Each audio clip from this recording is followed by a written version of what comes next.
দেখো যদি আমার হয় তো আমার অঙ্গ দুর্বল, আমার অগোচরে হইলো তো হইলো কি কইরা, আমার দাড়ি সাদা হইলো তো হইলো কি কইরা, আমার দাঁত নড়ে তো নড়ে কি কইরা, আমার হাত পায়ের শক্তি লোপ পাইলো তো পাইলো কি কইরা, দেহটা তো আমার, একটার উপরে তো আমার কন্ট্রোল নাই। দিলে এই স্লোগান কিসের স্লোগান?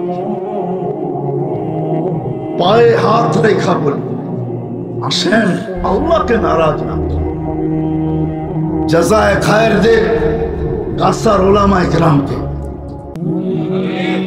প্রত্যেক ওলামায়ে কেরাম এই জন্যই জনসাধারণকে জমা করতে চায়। জুমার দিন তো বলেই একত্রিতভাবে একটা সেমিনার করে বুঝাইতে চায়, ওই জিনিসই বুঝাইতে চায় যে আল্লাহ যেন নারাজ না হয়,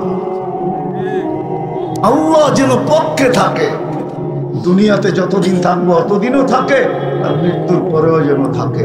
দুনিয়ার পরিচয় দুনিয়াতেই শেষ হয়ে যাবে, ওইখানে চলবে না। ওইখানে তো আরেকটা পরিচয় লাগবে, আরেকটা আইডি লাগবে, ঈমান আমলের আইডি লাগবে, ঈমান আমলের পরিচয় লাগবে। ওইখানে তো দুনিয়ার ফিতা দিয়া মাপবে না, ওইখানের ফিতা ভিন্ন। এই জন্যই তো কোরআন বলে ওয়ানাদাউ মাওয়াদিনাল কিসতা লিয়াউমিল কিয়ামা। ইমাম বুখারী রাহমাতুল্লাহ আলাইহি শেষও করছেন এই হাদিস, তোমাকে আল্লাহ মাইপা ছেড়া দেবে। সব জিনিসেরই একটা ফাউন্ডেশন আছে। বিজ্ঞান এখন বলতে শুরু করছে যে আসলে আমাদের জমিনেরও একটা ফাউন্ডেশন আছে। জমিনটা এমনি এমনি দাঁড়ায় নেই, মহাশূন্যে ভাসমান না, এরও একটা ফাউন্ডেশন আছে, যেটাকে ওনারা প্লেট বলে। প্লেট ওনাদের শব্দে বলা হয় প্লেট, যার কারণে প্লেট উঁচা নিচা বা দূরত্ব যখন হয় তখনই নাকি জমিন কাঁপতে শুরু করে। মেনে নিলাম ওনাদের থিওরি, কিন্তু আমাদেরও একটা থিওরি আছে। আল্লাহ প্রত্যেক জিনিসকে অস্তিত্ব দিয়া শুধু ছেড়া দেন নাই, আমাদেরকে অস্তিত্ব দিয়ে আল্লাহ ছেড়া দেন নাই। 24 ঘন্টা কিন্তু আমাদেরকে সুরক্ষিত করেন। হ্যাঁ, সত্য এটাই, 24 ঘন্টা আল্লাহ আমাদেরকে সুরক্ষিত করেন। নাইলে কিভাবে আল্লাহ বললেন আযকুরুকা ওয়ালা তানসানি, মানুষ 24 ঘন্টা তোমাকে সুরক্ষিত করি, যদিও তুমি 24 ঘন্টা ভুলা থাকো। যদি চোখে আঙ্গুল দিয়ে দেখাই কি দিয়ে আল্লাহ সুরক্ষিত করেন, 24 ঘন্টা কিন্তু আমাদেরকে আল্লাহ অক্সিজেন দিতেছেন। চাই যতই বন্ধ কামরায় থাকি না কেন, অক্সিজেনে কোনো আল্লাহ বাধা সৃষ্টি করেন না। কামরা যতই বন্ধ হোক, শীতের দিন দরজা জানলা সবই বন্ধ থাকে, কিন্তু অক্সিজেন নিতে কোনো কষ্ট হয় না। হয় নাকি? হ্যাঁ, হয় কষ্ট। তাহলে ওইখানে অক্সিজেন কে দেয়? আল্লাহ 24 ঘন্টা অক্সিজেনের মাধ্যমে আমাদেরকে সুরক্ষিত করেন। শুধু অক্সিজেন না, এরকম হাজারো জিনিস দিয়ে সুরক্ষিত করেন। নাইলে জমিনের বুকে আমাদের টিকা কখনো সম্ভব হতো না। একটা হাদিস যদি দেখি আর একটু ভাবি, আলা কুল্লা ইয়াউমিন ওয়াল আরদু তাস্তাযিনু রাব্বাহ, প্রতিদিন জমিন আল্লাহর কাছে অনুমতি চায়। আলা কুল্লা ইয়াউমিন ওয়াল আরদু তাস্তাযিনু রাব্বাহ আন তাবতালিয়া ইবনা আদম ফি বাতনিহা, মানুষকে পেটে নিয়ে নেওয়ার জন্য প্রতিদিন আল্লাহর কাছে অনুমতি চায়। আপনি যদি বলবেন আমাদেরকে জমিন পেটে নিবে, তো নিবে কেন? একটু ভাইবা দেখি, একটু ভাইবা দেখি। আমি আঙ্গুল দিয়ে দেখাইতেছি। বলেন জুমার নামাজ হয়ে গেল, কত পার্সেন্ট মুসলমান জুমার নামাজ পড়লেন? কতজন? এইখানেও হইতে পারে জুমার নামাজ পড়ে না এমন লোক ওয়াজ শুনতে চলে আসে, ঠিক না? কতজন নামাজ পড়লাম? কয় পার্সেন্ট? আচ্ছা মেনে নিলাম 40%, 60% তো পড়ে নাই, ঠিক না? কিন্তু জুমার জন্য ডাকছিলেন কে? হ্যাঁ, কে ডাকছিলেন? আল্লাহ। কে? শুধু রব। কে আল্লাহ? কে আল্লাহ? কোন আল্লাহ ডাকছিলেন আমাদের? আল্লাহর পরিচয় কি? আল্লাহ নিজের পরিচয় নিজে দিয়েছেন। যদিও ওলামা ইকরাম বলবে সূরা ইখলাস আল্লাহ নিজের পরিচয় দিয়েছেন, আমি ওলামা ইকরামের সাথে একমত হয়ে আমি এটা বলবো সূরা ইখলাস পরিচয়ের জন্য দেন নাই। পরিচয় ঠিক আছে মানি, কিন্তু এই জন্য সূরা ইখলাস দেন নাই। সূরা ইখলাস তো মনে হয় এই জন্য দিয়েছেন যে আমি যেই উম্মতকে, যেই বন্দাকে কালাম দিলাম, আর সে কালামের খতমের সোয়াব ছাড়া আমার কাছে চলে আসবে, তাহলে দিলাম তো দিলাম কেন, দিয়া লাভ হইলো তো হইলো কি? এই জন্য আল্লাহ সূরা ইখলাস দিছেন যে বন্দা কোরআন পড়তে পারবে না আমি জানি, সবাই পড়বে না আমি জানি, সবাই শিখবে না। এখানে অধিকাংশ সাধারণ মানুষ কোরআন শিখে নাই, কোরআন পড়তে পারে না। এই জন্য কি কোরআনের খতম সে নিতে পারবে, সোয়াব সে নিতে পারবে না। এই জন্য মনে হয় আল্লাহ দয়া করা, মায়া করা, স্নেহ করা, ভালোবাসা আমাদেরকে সূরা ইখলাস দিছেন যে উম্মতে মুহাম্মাদি তোমাদের সাথে আমি মোহাব্বত লাগায়া ফেলছি, কালাম তোমাদেরকে দিয়া দিছি, তোমরা কালামের খতমের সোয়াব ছাড়া আমার কাছে আসবে এটা আমি চাই না। এই জন্য সূরা ইখলাস দিলাম। একবার পড়বে 10 পারার সোয়াব, দুইবার পড়বে 20 পারার সোয়াব, তিনবার পড়বে 30 পারার সোয়াব, ডেলি 3 বার পড়বে এক খতমের সোয়াব, 365 দিন এরকম কোরআনের খতমের সোয়াব তুমি আমার নামায় লেখাইতে পারো। তুমি তোমার আমল নামায় লেখাইতে পারো। 40 বছরের জীবন হলে তুমি ভাইবা দেখো কত খতমের সোয়াব তোমার আমল নামায় সংযুক্ত হবে। এই জন্য আমি সূরা ইখলাস দিয়েছি। কিন্তু যদিও এখানে একজনও পাওয়া যাবে না যে আমি প্রতিদিন এই নিয়তে সূরা ইখলাস 3 বার পড়ি যে আমার আমল নামায় 1 খতম কোরআনের সোয়াব লেখা হোক। আমার কথা বুঝেন? কিন্তু এই নিয়তে 3 বার সূরা ইখলাস কয়জন পড়ি ডেলি? হাত উঠাইয়া এখানে কয়জন দেখাইতে পারবেন গাজীপুরের মানুষ ডেলি এই নিয়তে যে আমার প্রতিদিন আমার আমল নামায় 1 খতম কোরআনের সোয়াব লেখা হোক? হাত তো উঠলো না, 2-4 জন উঠলো, আর তো উঠলো না। ওলামা যদি বলে এই ব্যাখ্যা আপনি কোত্থেকে পাইলেন? এই সূরা যখন নাযিল হয় তখন গ্রাম্য সাহাবী বুঝছিলেন, সে নাচতেছিলেন আর চিৎকার দিতেছিলেন, স্লোগান দিতেছিলেন, নেমার রব রব্বুনা, জয় আমাদের রবের জয়। সবাই জিজ্ঞাসা করতেছে তোর আবার হলো কি? এই স্লোগান কেন যে রবের জয়? কিভাবে রবের জয়? কালা ইয়াখুদু কালিল ওয়া ইউতিল জাসির। ছোট্ট একটা সূরা পড়তে দেরি, গাট্টি বইরা সোয়াব দিতে দেরি করে না।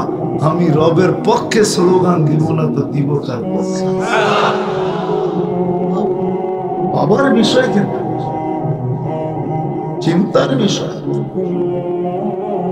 একজন রিকশাওয়ালা রিকশা চালাইতে চালাইতে সূরা ইখলাস 3 বার পড়তে পারে। ওলামা ফতোয়া দিতে বাধ্য হবে যে কোরআন খতমের সোয়াব তোর আমল নামায় লেখা হয়ে গেছে। কোন দুর্বল হাদিস তো না, এটা কি দুর্বল? বুখারীতে নাই, মুসলিমে নাই, তিরমিজিতে নাই, ইবনে মাজায় নাই, হাদিসের কোন কিতাবে নাই। একজন দিন মজদুরও তো সে বিকালবেলা একটা মুস্কির হাসি দিতে পারে। যদি বলে মুস্কির হাসি দিলি কেন? বলে আজকে কোরআন 1 খতম কোরআনের সোয়াব আমল নামায় লেখা হয়ে গেছে। কথা অন্যদিকে চলে যেতেছে। কোরআন তো চিনি না আমরা। যদি এইভাবে অভ্যস্ত হই, ইনশাআল্লাহ মরার পরে কোরআন আমার উপরে ছায়া করে বসা যাবে। কোরআন আমাকে পার করবে। মান জালাহু আমামাহু কাদাহু ইলাল জান্নাহ। কোরআন আমাকে জান্নাতে নিয়ে তারপরে খেলতে হবে, আর আগে খেলতে হবে। কত বড় সুযোগ ছিল। কথা অন্যদিকে বাহির হয়ে চলে গেছে। আল্লাহ আমাদেরকে সুরক্ষিত করেন। 24 ঘন্টা জমিন প্রতিদিন বলে আল্লাহ অনুমতি দেন না। কি করবে? এদেরকে পেটে নিব, পেটে নিব। যেটা বুঝাইতেছিলাম, কেন পেটে নিবে জমিন? জুমার দিন আল্লাহ ডাকলেন কে? জুমা কিন্তু ঈদ, সাপ্তাহিক ঈদ, ঈদুল মাসাকিন বলা হয় এটাকে।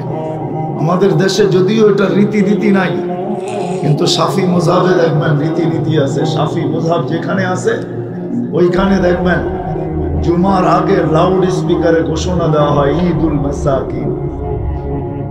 আমি ঘুরা বলতেছি, এরকম আওয়াজ আমি জীবনে বহুবার শুনছি। আমার এখানে ওরা ঘোষণা দেয় আজকের দিন ঈদের দিন, ঈদ মুসলমানের মিলনের দিন, আপোষে মিলবে। মুসলমান যখন আপোষে মিলে, হায় হায়, মুসলমান তো জানে না আপোষে মিলার দ্বারা কি মিলে। জুমার দিন দিছিলেন আল্লাহ মুসলমান আপোষে মিলবে। মুসলমান যখন আপোষে মিলে তো ভাতৃত্ব পয়দা হয়, মহব্বত পয়দা হয়, জোর পয়দা হয়, মিল পয়দা হয়। আজকে আমরা মিলিত হয়েছি এখানে, যতজনই মিলিত হয়েছি এই মুহূর্তে তো আমাদের সবার ভিতরে একটা সিম্পেথি, ভালোবাসা, একত্ববাদ, একটা মহব্বতের পরিবেশ এখানে দাঁড়ায় আসছে, ঠিক না? জুমা এই জন্যই ছিল, মহব্বত মিলবে, আপোষে ভালোবাসা হবে, সবাই এক কাতারে দাঁড়া হবে, সবাই এক মসজিদে একত্রিত হবে, ধনী গরিব সব এক জায়গায় আসবে, আপোষে জোর মিল মহব্বত হবে। আজকে তো আমাদের ভিতরে মহব্বতও নাই, জোরও নাই, মিলও নাই, ভালোবাসাও নাই। যা হোক, এটা আলাদা আলোচ্য বিষয়। আল্লাহ ডাকছিলেন, ঠিক না? কয় পার্সেন্ট আসছে? 40, ঠিক না? মনে হয় না, তাও মাইনা নিলাম 40-60%ই আসে না, ঠিক না? কে ডাকছিল? হ্যাঁ, চিনেন আল্লাহ কাকে বলে? এই জন্যই তো আমি বলি 99 নামের তর্জমা মাঝে মাঝে দেখা উচিত, পড়া উচিত, যে 99 নামের অর্থ কি। তাইলে একটু বিবেকের পর্দা খুলবে যে আমাকে কে ডাকে, কে আমার পাশে, আকরাবু মিন হাবলিল ওয়ারিদ, কে আমার শাহরগের কাছে, কার ছত্র ছায়া আমি আছি। তাইলে বিবেকের পর্দা খুলবে। 99 নামের অর্থ তো কখনো দেখি না, এই জন্য আল্লাহকেও চিনি না।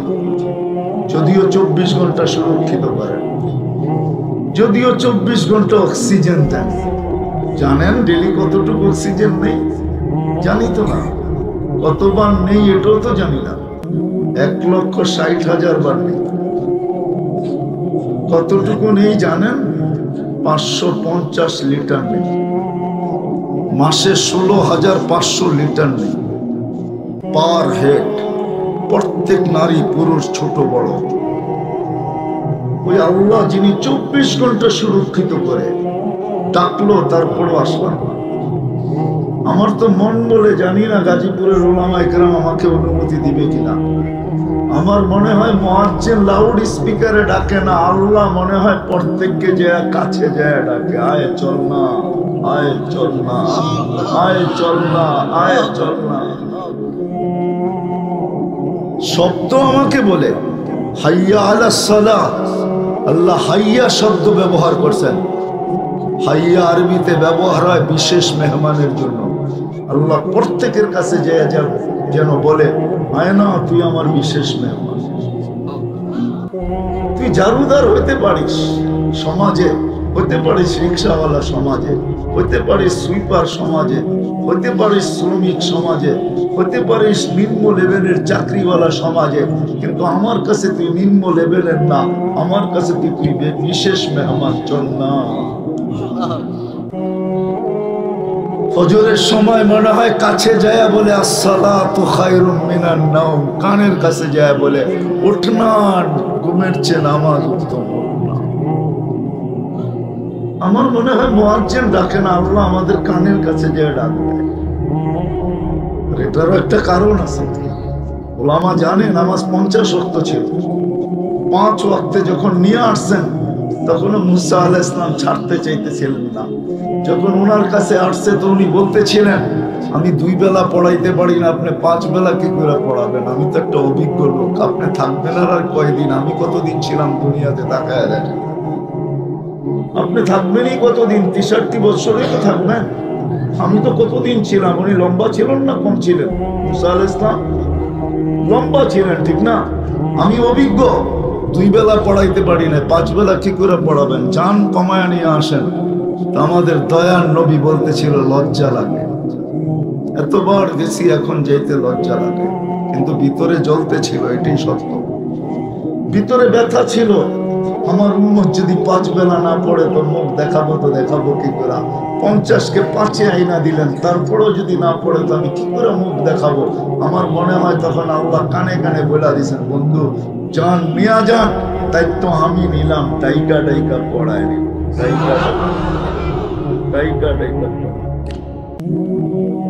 আমি নিজে ডাইকা পড়ায় নিব, তারপরে তো পড়ে নাই, 60% পড়ে নাই। বলেন জমিনের যুক্তি ঠিক আছে তো? প্রতিদিন চাওয়া ঠিক আছে তো? আমি তো শুধু নামাজ দেখাইলাম, 24 ঘন্টাই তো আমরা গুনায় থাকি। জমিন প্রতিদিন বলে অনুমতি দেন না, আল্লাহ অনুমতি দেন না, বরং জবাব দেন ইনকান আবদু কি ফাশানু কি বি, বান্দা তোর বলে যার খুশি তা করতে পারিস। ইনকান আবদি, বান্দা যদি আমার হয় তো আমি অপেক্ষায় আছি। ইন আতানি লাইলান কাবিলতু, ইন আতানি নাহারান কাবিলতু, রাত্রে ফিরে আসলে আমি বুকে জড়ায় নিব, দিনে ফিরে আসলে আমি বুকে জড়ায় নিব। ওমান আযম মিন্নি জুদ্দাম ওয়া কারামা, আমার চেয়ে বড় দাতা কেউ নাই, খবর তার যদি চোখ উঠায় দেয়। কিন্তু মাঝে মাঝে সতর্ক করেন, এটাই সত্য। মাঝে মাঝে আমাদেরকে সতর্ক করেন, এটাই সত্য। যেমন 3 দিন আগে খোয়া গেল তুর্কিতে, খোয়া গেল, সতর্ক করেন। মাঝে মাঝে সিগন্যাল দেন, সতর্ক করেন। আর কোরআন এটাও বলে লিউযিকাহুম বা'দাল্লাযী আমিলু লাআল্লাহুম ইয়ারজিউন, সতর্ক এই জন্যই যেন তোমরা ইউটার্ন নাও। ইউটার্ন বোঝেন? তোমরা ফিরে আসো, তোমরা ফিরে আসো। এটা জমিনের কারণে, প্লেটের কারণে হয় নাই। আমি মানি প্লেট, কিন্তু এটা প্লেটের কারণে হয় নাই। যাহারাল ফাসাদ ফিল বাররি ওয়াল বাহর বিমা কাসাবাত আইদিন নাস, এটা আমাদের হাতের কামাই। যদিও আমরা উড়াইয়া দেই, প্রাকৃতিক দুর্যোগ বলে উড়াইয়া দেই, একটা সান্ত্বনার শব্দ দিয়ে আমরা উড়াইয়া দেই, এমন না। এটা অস্তিত্ব দিয়েছেন আল্লাহ। কে দিছে? এটা বানাইছে কে? আমাদের উপযোগী কে করছে? জমিনটাকে কে সাজাইছে? আবাদ আমরা করছি, মানি আবাদ বোঝেন? আমি চিনি, আমাকে চিনাইতে হবে না। আমি গাজীপুর ওইবোর সময়ও গেছি, যে সময় আমার দাড়ি মুছছিল না। আমি জানি এই এলাকা কি ছিল। রাগ হয়ে গেলেন? হ্যাঁ, কি ছিল আমার জানা আছে, আমি চিনি। এমন না যে আমি চিনি না। আমি গাজীপুর বহুতবার এমনি হাইটা গেছি। গাজীপুরের সর্বপ্রথম ভালো যোগাযোগ ছিল ট্রেনের, রাস্তার যোগাযোগ তেমন ভালো ছিল না। তখন আমাদের এই এয়ারপোর্টও হয় নাই। আমি চিনি, আমাকে চিনাইতে হবে না। এটা আমরা আবাদ করছি বটে, কিন্তু আমাদের উপযোগী কে তৈরি করেছে? হ্যাঁ, কে আমাদের উপযোগী বানাইছে? সুন্দর দুনিয়াটাকে কে সাজাইছে? আল্লাহ সাজাইছে। যদিও আমরা উড়াইয়া দিই, বিদায় আমি কথার শেষ জায়গায় চলে আসছি। লম্বা করারও সুযোগ নাই। মেরে দোস্ত, বুঝতে চেষ্টা করি। এই জন্য বলতেছিলাম যে বড় ধ্যান দিয়া শুনবো। দিনের কথা দিলে গাথো, গাথলেই আমল জীবনে আসবে। তখনই জীবনটা সুন্দর হবে, তখনই জীবনটা সুন্দর হবে, প্রস্ফুটিত হবে। নাহলে জীবন কেটে যাবে, এটাকে ধরে রাখার কোনো ক্ষমতা আমাদের নাই। যদিও স্লোগান দিই আমার জীবন আমি কাটাবো, যেমন খুশি তেমন কাটাবো, একটা ভুয়া স্লোগান। আমার জীবন যদি আমার হয়, তাহলে আমি শিক্ষিত মানুষগুলোকে প্রশ্ন করি, আমার প্রশ্নের জবাব দেয়। আমার জীবন যদি আমার হয়, তাহলে আমার জীবনের কোন মুহূর্তের উপরে আমার কন্ট্রোল আছে? বলে আছে? হ্যাঁ, যদি কন্ট্রোল থাকতো তাহলে ফিরোজ শাহী আপনাদের গাজীপুরে 1 মিনিটের নাই ভরসা টান দিয়া কেন স্টেজে মারা গেল? জীবনের কোন মুহূর্তে আমার কন্ট্রোল আছে? যদি থাকতো তাহলে পদ্মা ব্রিজ উদ্বোধনের পরের দিন যুবক কেন পদ্মা ব্রিজের মাঝে জান দিতে গেল? সে তো চাইছিল আমি পুরাটা ভিডিও করব, ওই পারে যে ছেড়া দিব, সারা বাংলাদেশের মানুষ আমাকে লাইক লিখবে, ভিউজ আসবে কোটি কোটি। সে পদ্মা সেতুর মধ্যখানে কেন জান দিল? সে কি চাইছিল যে আমার জীবনের প্রদীপ নিব? জীবনের কোন মুহূর্তের উপরে কন্ট্রোল আছে? স্লোগান তো দেই, জীবনটা আমার, যেমন খুশি তেমন কাটাবো। হ্যাঁ, আমিও বলি আপনি কাটাইতে পারেন, কারণ আল্লাহ ইচ্ছা স্বাধীনতা দিছে। নাইলে জমিন আল্লাহ, আকাশ আল্লাহ, ওয়েদার আল্লাহ, সবকিছু আল্লাহ, আর আপনি আল্লাহ মানবেন না আর আল্লাহর জমিনে চলবেন, এটা ইম্পসিবল। আমি আল্লাহ চিনি, আল্লাহ কাকে বলে। আল্লাহর নাম শুধু আল্লাহ না, আল্লাহ আল্লাহ না, আল্লাহ রহমান, আল্লাহ রহিম, আল্লাহ মালিক, আল্লাহ কুদ্দুস, আল্লাহ সালাম, আল্লাহ মুমিন, আল্লাহ মুহাইমিন, আল্লাহ আজিজ। দীর্ঘ একটা মাস বাংলাদেশ আমরা মাথায় উঠায় রাখছি ফুটবল নিয়ে। আল্লাহ কিচ্ছু বলেন। 31st নাইট আসছে, আমরা সারা মাটি মাথায় উঠায় আনিছি, আল্লাহ কিচ্ছু বলে নাই। যুবকদের পায়ে হাত রেখা বলবো 14 তারিখ আসতেছে, এটা ফালতু একটা গুনাহ, অযথা গুনাহ, অযথা অযথা গুনাহ। মুসলমানদের জন্য সপ্তাহে বৎসরে 64, হ্যাঁ হইতে পারে, সারা দুনিয়ার জন্য হইতে পারে, সারা দুনিয়ার জন্য হইতে পারে। আমি চিনি, আমি জানি 364 দিন হইতে পারে। স্বামী স্ত্রী হোটেলে খাবে, যার কাঠ প্রত্যেকের আলাদা আলাদা কাঠ নিজে পাঞ্চ করবে। স্বামী 1 টাকাও বিল দিবে না স্ত্রীর, স্ত্রী 1 টাকাও বিল দিবে না স্বামীর।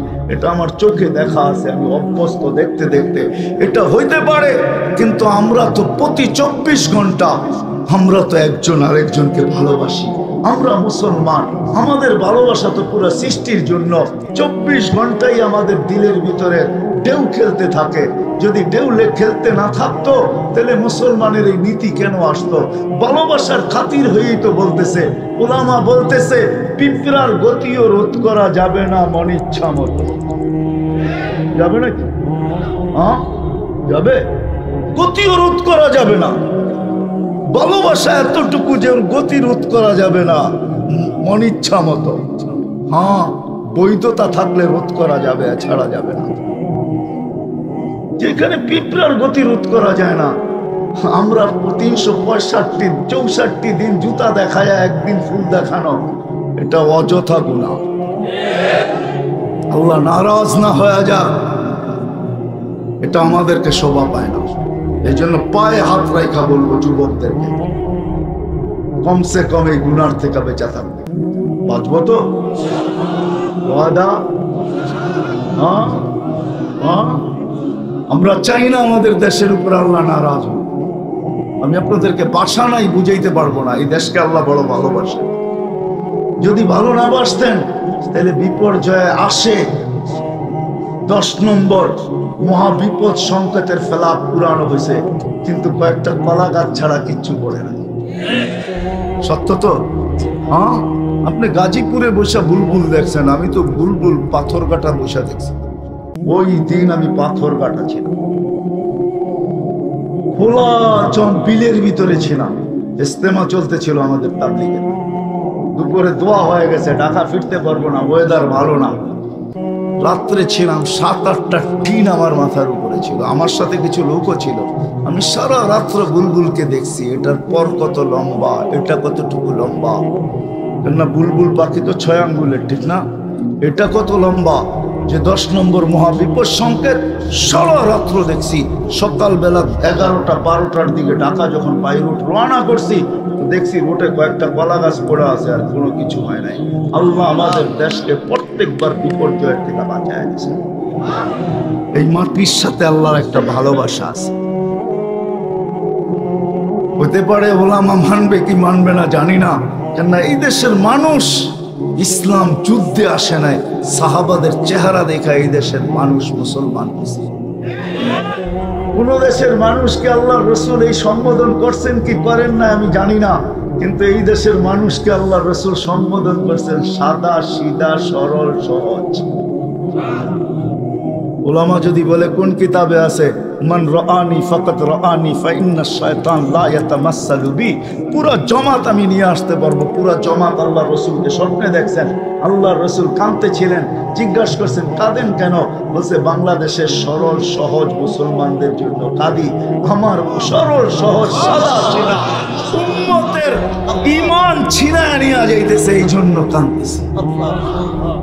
কেউ বলে ভাঙ্গা ঘরে থাকবো না, স্বামীর কথা মানব, এই স্লোগানও আমাদের দেশে আছে না নাই? হ্যাঁ, আঙ্গুল দিয়ে দেখাইলাম না, এই স্লোগানও আছে, ভাঙ্গা ঘরে থাকবো না, স্বামীর কথা মানবো না। এরকম হাজারো স্লোগান আমাদের দেশে আছে। আমার জীবন আমি কাটাবো, যেমন খুশি তেমন কাটাবো, আমার দেহ আমি দিব, যাকে খুশি তাকে দিব। আমি যদি প্রশ্ন করি দেহটা যদি তোমার হইলো, তাহলে তুমি বুড়ি হইলা কি করে? তোমাকে তো ইয়াংই থাকা উচিত, দেহ তো তোমার, এটার ভিতরে বৃদ্ধের ছাপ লাগলো তো লাগলো কি করে? দেহ যদি আমার হয় তো আমার অঙ্গ দুর্বল, আমার অগোচরে হইলো তো হইলো কি কইরা? আমার দাড়ি সাদা হইলো তো হইলো কি কইরা? আমার দাঁত নড়ে তো নড়ে কি কইরা? আমার হাত পায়ের শক্তি লোপ পাইলো তো পাইলো কি কইরা? দেহটা তো আমার, একটার উপরে তো আমার কন্ট্রোল নাই। তাহলে এই স্লোগান কিসের স্লোগান? পায়ে হাত রেখা বলি আসেন আল্লাহকে নারাজ না, জাযায়ে খায়ের দে কাসার ওলামায়ে কেরামকে। প্রত্যেক ওলামায়ে কেরাম এই জন্যই জনসাধারণকে জমা করতে চায়। জুমার দিন তো বলেই একত্রিতভাবে একটা সেমিনার করে বুঝাইতে চায়, ওই জিনিসই বুঝাইতে চায় যে আল্লাহ যেন নারাজ না হয়, আল্লাহ যেন পক্ষে থাকে। দুনিয়াতে যতদিন থাকবো অতদিনও থাকে, আর মৃত্যুর পরেও যেন থাকে। দুনিয়ার পরিচয় দুনিয়াতেই শেষ হয়ে যাবে, ওইখানে চলবে না। ওইখানে তো আরেকটা পরিচয় লাগবে, আরেকটা আইডি লাগবে, ঈমান আমলের আইডি লাগবে, ঈমান আমলের পরিচয় লাগবে। ওইখানে তো দুনিয়ার ফিতা দিয়া মাপবে না, ওইখানের ফিতা ভিন্ন। এই জন্যই তো কোরআন বলে ওয়ানাদাউ মাওয়াদিনাল কিসতা লিয়াউমিল কিয়ামah। ইমাম বুখারী রাহমাতুল্লাহ আলাইহি শেষও করছেন এই হাদিস, তোমাকে আল্লাহ মাইপা ছেড়া দিবে। এই জন্য আসেন, কথা শেষ, ওলামাদের পাশে থাকি, এদের কথা ধ্যান খেয়াল দিয়া মনোযোগ দিয়ে শুনি, যতটুক সম্ভব এতটুক নিজের জীবনে আমলে প্রতিফলিত করতে চেষ্টা করি। কিচ্ছু না করতে পারি তাহলে একটা সবক দেয়া যায়, যদি মনে থাকে। কিচ্ছু না করতে পারি, সারাদিন আল্লাহর কাছে তওবা করি, মাপ চাই, ইস্তিগফার করেন। ইয়া কওম ইস্তাগফিরু রাব্বাকুম ইন্নাহু কানা গাফফারা ওয়াস্তাগফিরহু ইন্নাহু কানা তাওয়াবা। তওবা করি, কিচ্ছু করতে পারেন না, তওবা করেন, ইস্তিগফার করেন। এটাও তো পারবো না? পারবো না? হ্যাঁ পারবো না? পারবো না? তওবা করি, মাপ চাই আল্লাহর কাছে। সময় আমার হাতে অল্প, এই উম্মত নিজেদেরকে চিনে না, নিজেরা কারা, আমাদের পরিচয় কি আমরা জানি না। আল্লাহ কতটুকু ভালোবাসে এটাও জানি না, আল্লাহ কতটুকু ছাড় দিচ্ছেন। একটা কথা বলেই শেষ করতেছি, আজানও হয়ে যাবে এখন। আল্লাহ আমাদেরকে ভালোবাসে এটা জানেন? প্রমাণ দিব চোখে আঙ্গুল দিয়া। আমাদের বয়স কত? 60? আরে বলেন না 60-70 বছর পাবো, ঠিক না? হ্যাঁ, কেন 60-70 বছর বয়স দিলেন? আপন জনকে কখনো কেউ বেশি খাটাইতে চায় না। আপন জনের ঘাম জড়ুক এটা কোনোদিন কেউ পছন্দ করে না। আপন জন বেশি খাটুক এটা কেউ চায় না। আবার ওর উপরে কেউ চোখ উঠাক এটাও সহ্য করতে চায় না। আল্লাহ আমাদেরকে ভালোবাসেন, এই জন্য খাটাইতে চান না। 60-70 বছরের জীবন দিছেন, বলছে তোরা ভালোবাসার পাত্র, তোদেরকে লম্বা দিলে লম্বা খাটতে হবে। এটা আমার মন চায় না তোরা লম্বা খাট, তোরা অল্প খাটবি আর আসবি সিধা জান্নাত। জন্য বয়স কম দিছেন, 60-70 বছরও দেন নাই, 15 বছর প্রথমেই মাফ করে দিয়েছেন, প্রাপ্ত বয়স্ক হওয়ার আগ পর্যন্ত মাফ, রুফি আল কালাম। তারপরও মাফ করছেন, যতক্ষণ ঘুমাবে বাকি যেটা থাকবে ওটার 4 ভাগের 1 ভাগ মাফ। কমসে কম 6 ঘন্টা ঘুমাই, রুফি আল কালাম আনি নাইম হাত্তা ইয়াস্তাইকির। ঘুমন্ত ব্যক্তি যতক্ষণ মতো ঘুমের থেকে না ওঠে কলম বিরুদ্ধে কিচ্ছু লেখে না, মাফ। আল্লাহ আমাদেরকে ভালোবাসে। একটা প্রমাণ দিলাম, এই জন্যই বয়স কম। আল্লাহ বলে একটু ঘুরা গেরায় লেবেল লাগায় ছেড়া দিয়েছেন। আমাদের প্রত্যেকের গায়ে লেবেল আছে, কোম্পানি লেবেল, কুনতুম খায়রা উম্মাহ লেবেল আছে আমাদের গায়ে। খায়রা উম্মতের লেবেল লাগায় পাঠায় দিয়েছেন। বলে তাইলে আর পাঠানোর দরকারটা ছিল কি? না, পাঠানোর দরকার ছিল। আল্লাহ পাঠাইছেন এই জন্য, উখরিজাত লিন্নাস।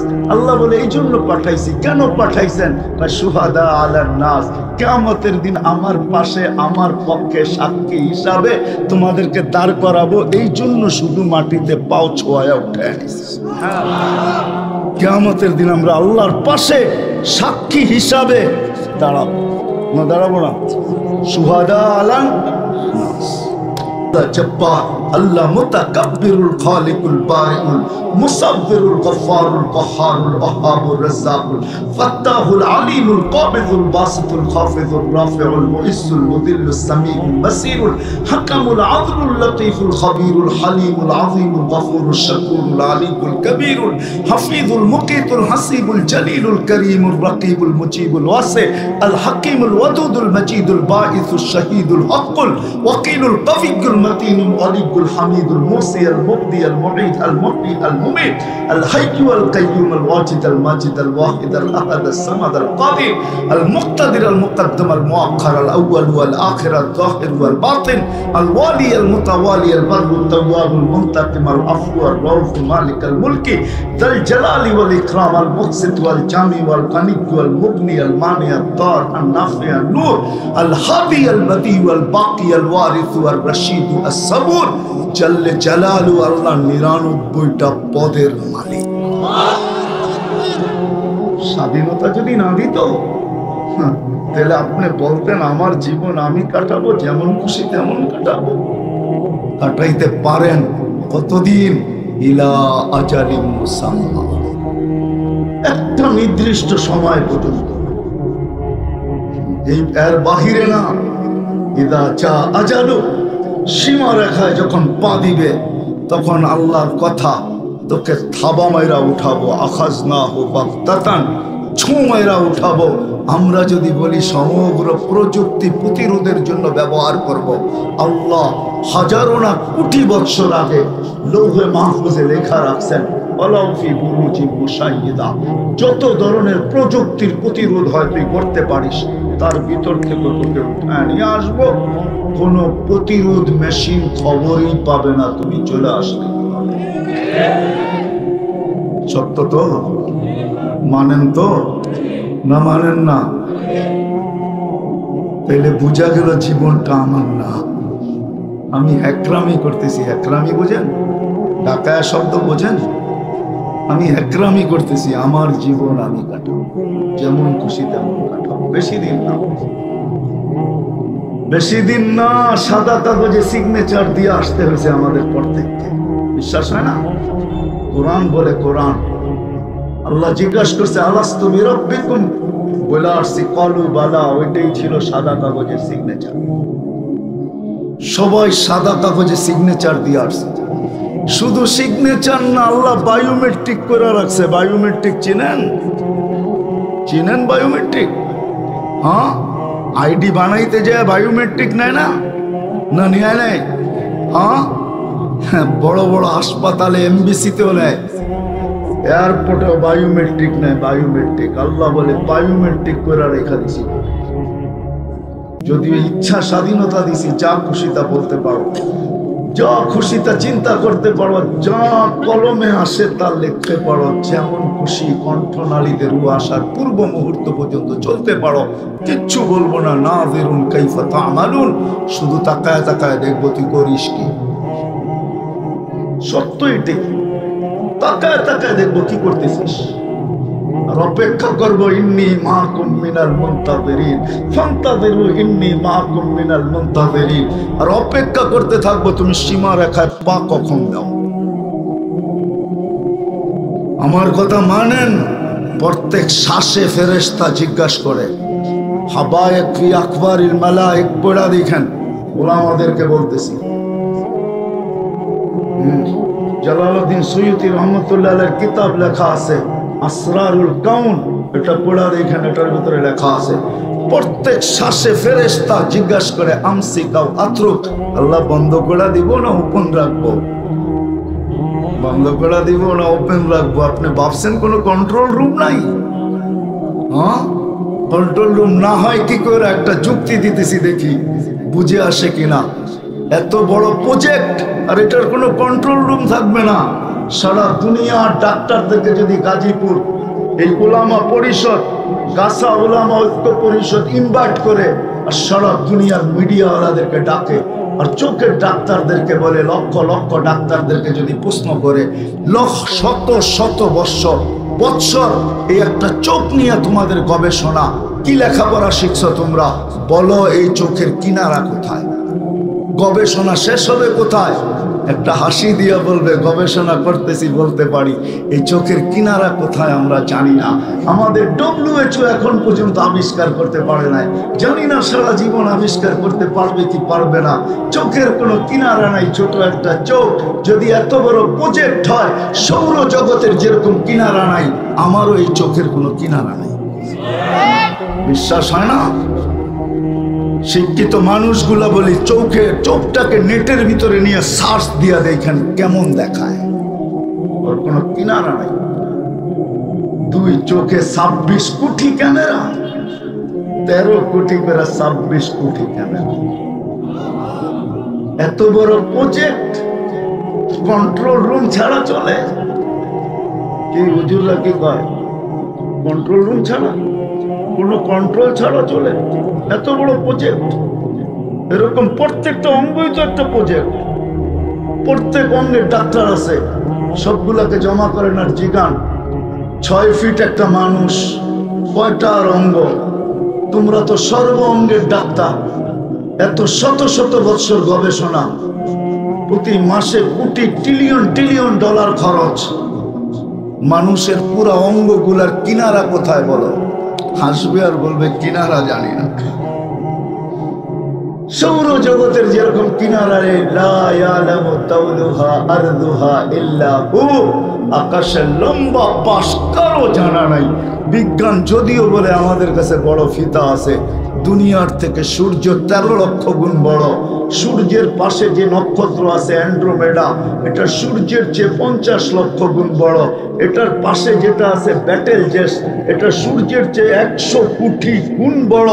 এত বড় ফিতা ওনাদের কাছে, তো মাইপা বলুক না আকাশটা কতটুকু লম্বা, কতটুকু পাশ, এটা তো নাই। শুধু তো একটা সিগনেচার করে ছেড়া দিছে। কি সিগনেচার করে বিজ্ঞান ছেড়া দিছে জানেন?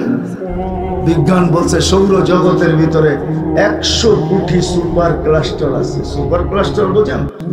আমি একটা ছোট্ট উদাহরণ দিয়ে বুঝিয়ে দিছি। আমাদের দুনিয়া যেরকম মহাদেশ, সৌরজগতেও মহাদেশ আছে। 100 কোটি মহাদেশ, সুপার ক্লাস্টার।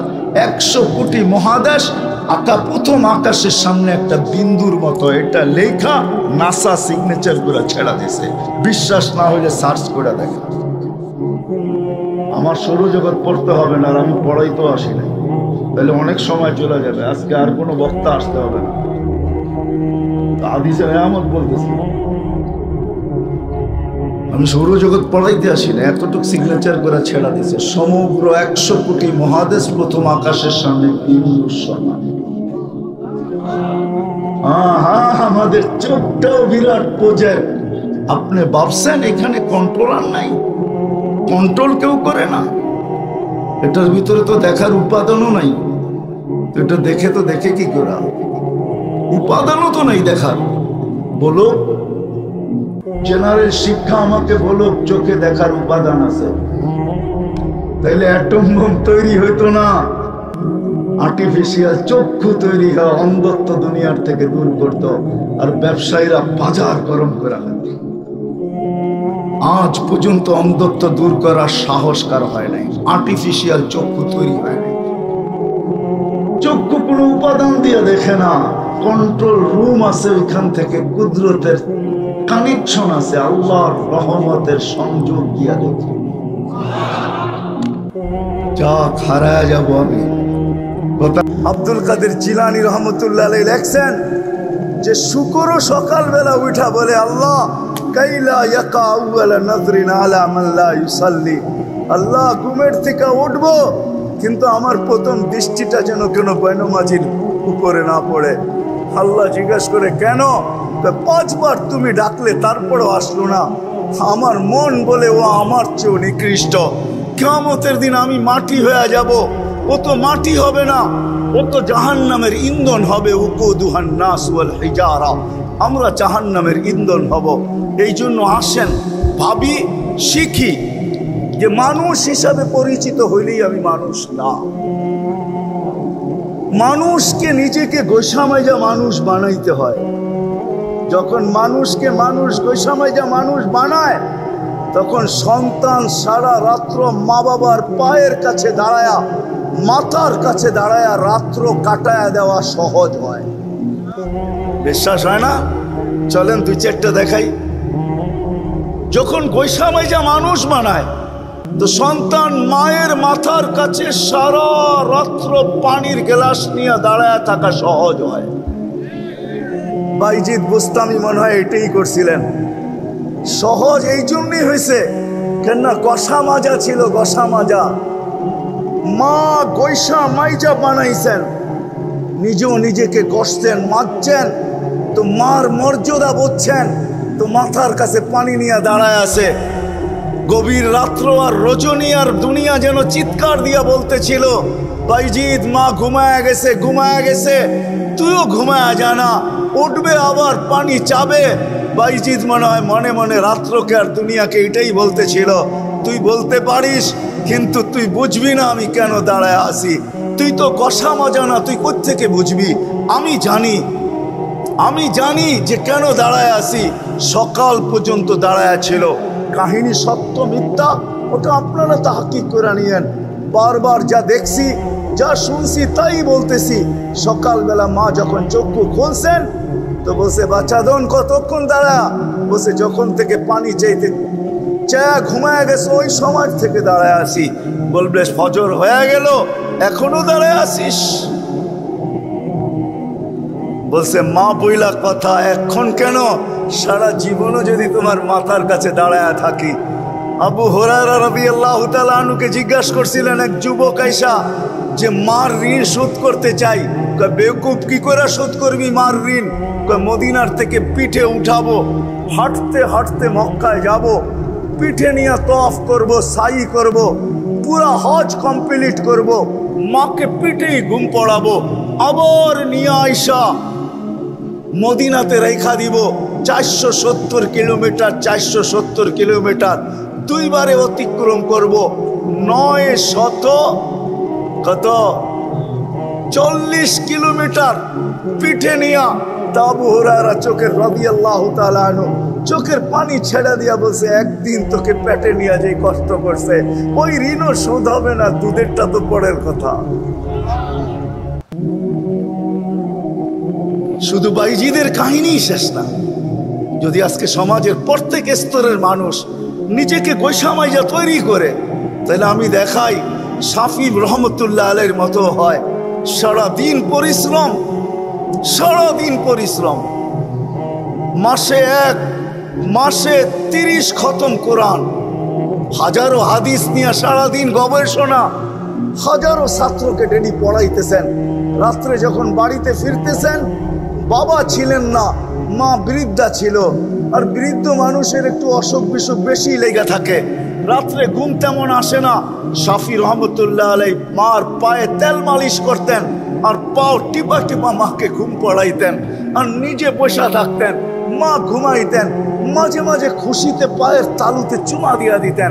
যখন চুমা দিতেন মা কাইপা উঠতো, বেটা পবিত্র ঠোঁট, তোর ঠোঁটে সব সময় কোরআনের মিঠাস লেগা থাকে, কোরআনের মিষ্টি লেগা থাকে, না হয় হাদিসের মিষ্টি লেগা থাকে।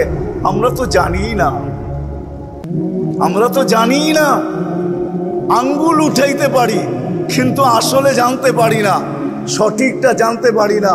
অনেক সময় আমরা দেখি অনেকজনে জিকিরে খুব মগ্ন থাকে, তো আমরাও বলি এত মগ্ন হওয়ার কি প্রয়োজন জিকিরে?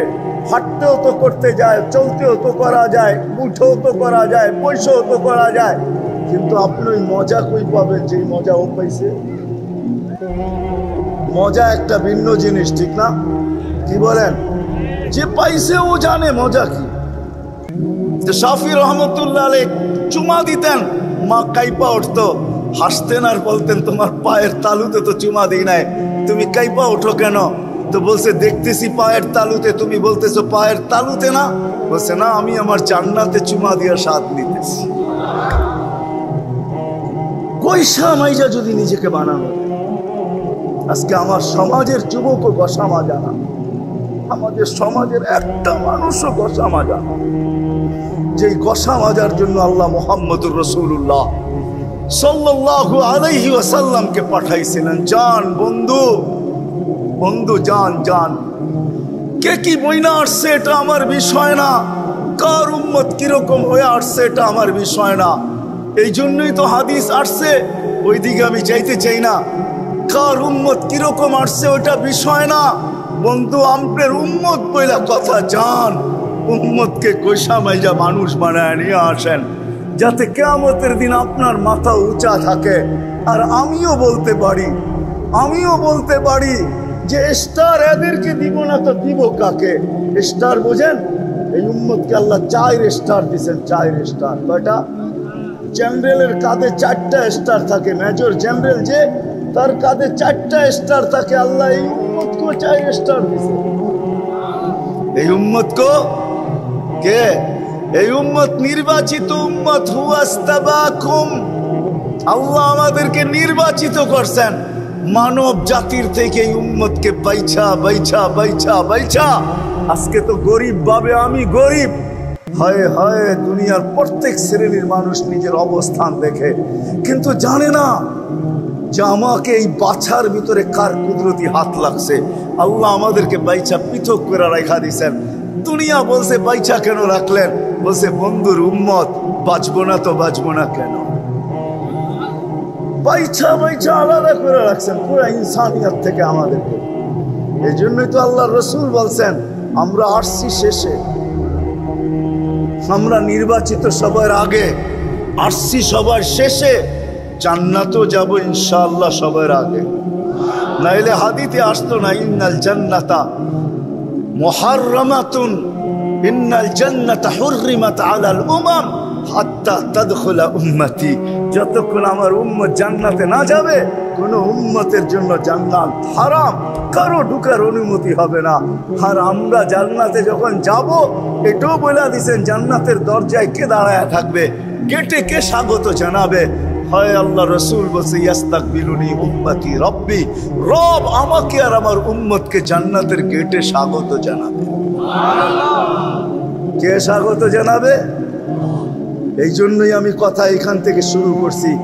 মানুষ হিসাবে অস্তিত্ব নিলেই, পরিচিত হলেই মানুষ হয় না, নিজেকে গোসামাজা মানুষ বানাইতে হয়। আসেন চলেন আজকে এই মাহফিল থেকে সবাই অঙ্গীকার করি যে আমি নিজেকে গোসামাজা মানুষ বানাই আল্লাহর কাছে ফিরব। ওয়াদা? বিলকুল। এটার জন্য লম্বা কিছু লাগবে না, এটার জন্যই মুহাম্মাদুর গরিব যেন নিজেকে এতটুকু গোসামাইজা তৈরি করতে পারে, তাকে গুছায় নিয়ে আসি। মেরে দোস্ত, সত্য এটাই, এটাই সত্য। আসেন দিনের কথা মনোযোগ দিয়ে শুনি আর দিনের উপরে উঠি। তিনিই এই জগতের ফাউন্ডেশন।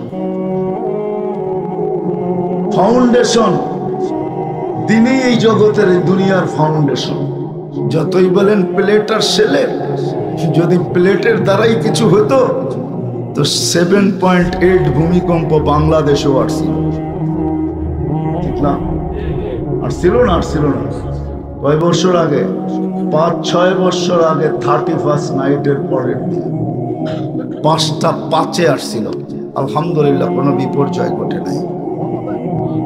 সত্য তো? হ্যাঁ, শতবার বাংলাদেশে ভূমিকম্প আসছে, কোনো বিপর্যয় ঘটে নাই। প্লেটেই যদি বিপর্যয় ঘটাইতো তাহলে আমাদের এখানেও ঘটতো। বোঝা গেল না, প্লেটের পরে আরেকটা কিছু আছে, আরেকটাও কিছু লুকায়িত আছে, যেটার কারণে 7.8 আমাদের দেশে আসার পরও কোনো বিপর্যয়। হ্যাঁ, আপনি জানেন না, এটা নিয়ে সারা দুনিয়া গবেষণা করতেছে। এইখানে আসলো, কিছু হইল না, এই মাটির নিচে আছে তো আছে কি? এই মাটির নিচে কিচ্ছু নাই। এই মাটির উপরে একটা চাদর আছে, সুরক্ষার চাদর, যেই চাদর 24 ঘন্টায় লাল সবুজের এই ছোট্ট পরিধিটাকে 24 ঘন্টা সুরক্ষিত করে। সেটা হলো 30,000-এর উপরে হেফজোখানা। 30,000-এর উপরে হেফজোখানা রাত্র 4টার সময় ওঠে।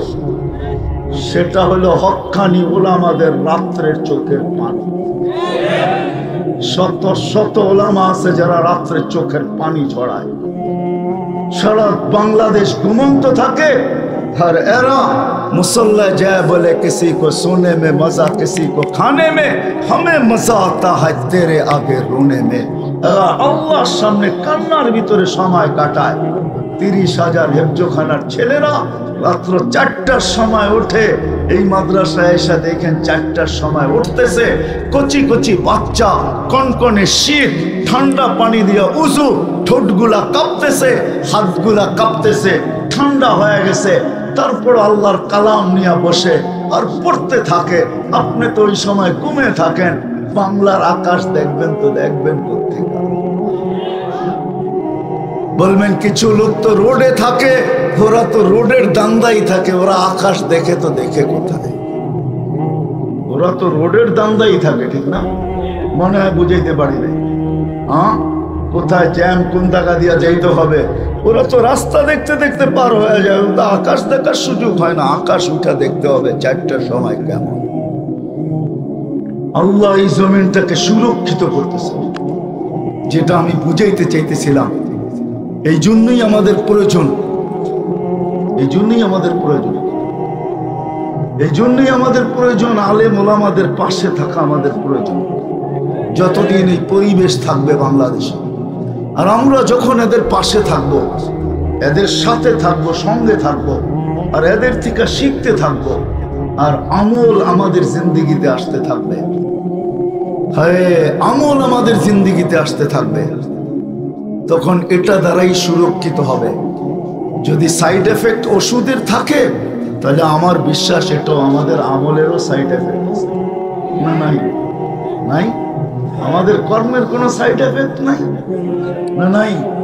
হ্যাঁ, কোরআন তো বলতেছে আফাহাসিবতুম আন্নামা খালাকনাকুম আবাস। ও মানুষ, তোর সুই আবিষ্কার যদি অনার্থক না হয়, তোর কোনো আবিষ্কারই যদি অনার্থক না হয়, তাহলে তোর মতো একটা মানুষ যে দুনিয়াকে এত কিছু আবিষ্কার দিল, দুনিয়াকে তাক লাগায় দিল, মুঠোফোন দিল, দুনিয়া কম্পিউটার দিল, এক এক আবিষ্কার দিয়ে তাক লাগায় দিল, ওই মানুষটা অনার্থক হয়তো হয় কি করে? এতটুকু কি বুঝে আসে না? যে মানুষটার ব্রেন দুনিয়াকে আবিষ্কার দিয়া তাক লাগায়া দিল, দুনিয়াকে উন্নত করে তাক লাগায়া দিল, 30 লাখ টাকা দিয়েও আমেরিকায় যেতে চায়। আমাকে বুঝাইতে হবে না, কেন আমি তো চষেই বেড়াই। আমার কাজই তো দুনিয়ায় চষা, এটাই আমার জীবনের কাজ, আর কোনো কাজ নাই। চষাটাই আমার নিশা, আমি জানি। আমাকে শিখাইতে হবে না। আমি বহুত দেখি, প্রতি বছরে 20 জন না 50 জন 100 জন দেখি। আমেরিকাতে গেলেই দেখি কারা মেক্সিকোর জঙ্গল দিয়ে আমেরিকাতে আসছে 30 লাখ টাকা।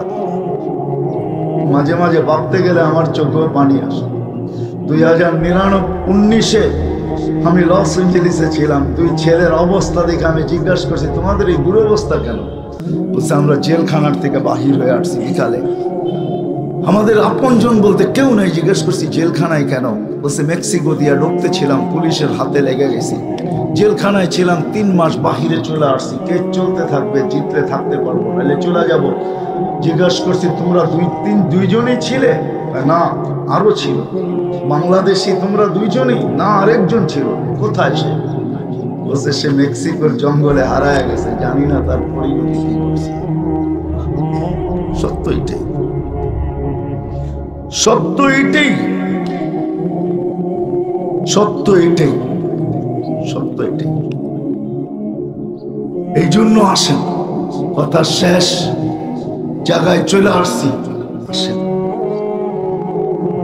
আমাদের দেশটা যদি বাঁচাইতে চাই, দুর্যোগ থেকে যদি বাঁচাইতে চাই, আলহামদুলিল্লাহ এখন পর্যন্ত বেঁচে আছে, কোনো বিপর্যয় ঘটে নাই। করোনার সময় দুনিয়া চিৎকার যতটুকু আমাদেরকে নিয়ে দিছে, কাউকে নিয়ে এতটুকু চিৎকার দুনিয়া দেয় নাই।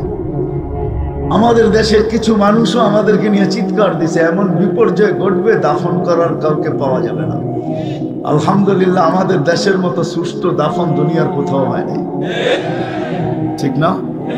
হয়েছে নাকি? আর বিপর্যয় ঘটে নাই। এখন সারা দুনিয়া গবেষণা করতেছে এই দেশটা করোনাকে প্রতিরোধ করলো, তো করলো কি করে? কি করে করলো? এই দেশের মানুষ তো মাস্কই পরে নাই, ঠিক না? আপনারা পড়ছেন নাকি? হ্যাঁ, বেশিরভাগই পড়ে নাই, ঠিক না? জিজ্ঞাসা করলে বলছে টেলিভিশনে এত বড় বড় দেখা যায়, এত বড় নাকের ছিদ্র না, এটা যাবে তো যাবে কোন দিক দিয়া?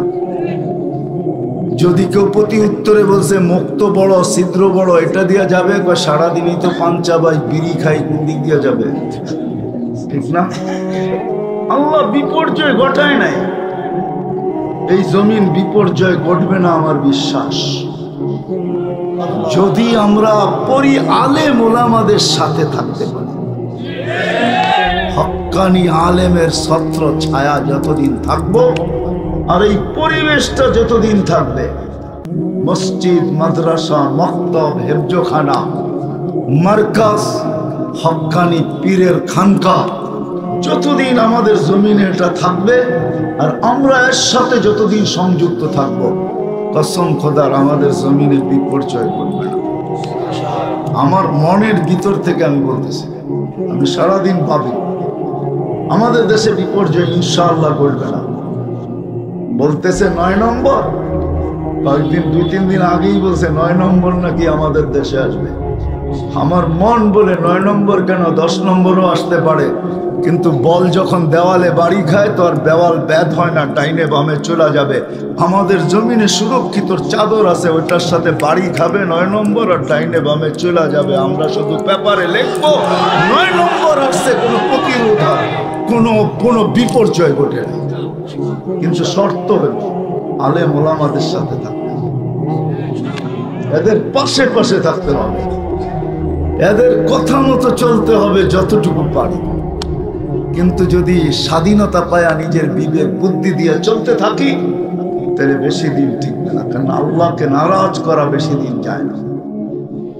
ঢাকায় কথা আছে, সবার সাথে পাঙ্গা নেওয়া যায়, আল্লাহর সাথে নেওয়া যায়। এই জন্য আমি বলি, কমসে কম এই কথা বলেই শেষ করব, আমি বলি গুনাহ তো সারাদিন করি, কিন্তু হাতে পায়ে হাত রাখা বলি, অযথা কিছু গুনাহ আল্লাহকে করে নারাজ না, অযথা কিছু গুনাহ যেগুলো আমাদের বিষয় না।